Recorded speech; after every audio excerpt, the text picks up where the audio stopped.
And certainly if any of your audience is leading a group, they want to scale, or they want to spend more time on innovative things, then you need to digitize or automate certain areas.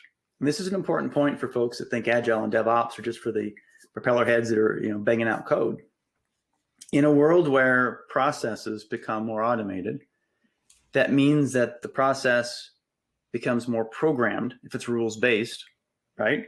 And then that means that DevOps, the development operations, is how you maintain those processes. So essentially business process management is this DevOps and extreme automation world.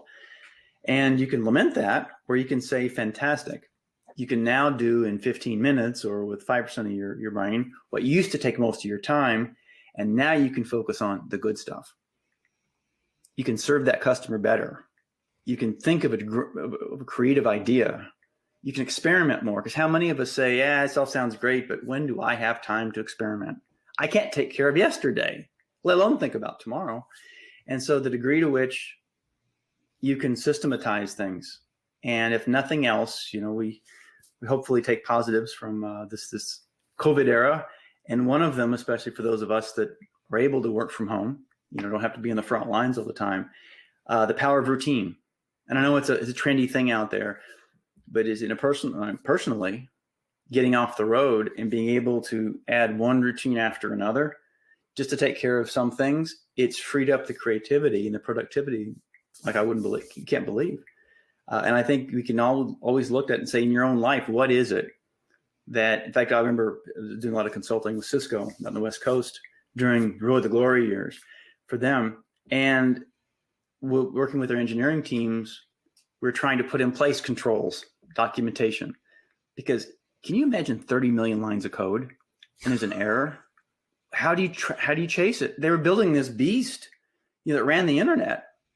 And, if AT&T goes down on Valentine's Day for a few hours, that's not a good thing. And even worse is, how do you go fix it immediately, So we put the back to them and said, you know what? It is important, because if you can have the routine part of your job be taken care of and be governed by rules, guess what that frees up your brain to do? Take the internet to the next generation, to have, adorn those walls of patents with even more patents, to, do great things. And once people realize that by shifting your work and segmenting some of it into the routine, and as soon as you can do that, you automate it and you're in a different world. And then there's the part for the creativity you can sink your teeth into and go. I think people realize you have this duality that you need to keep in mind. It isn't one or the other, it's both.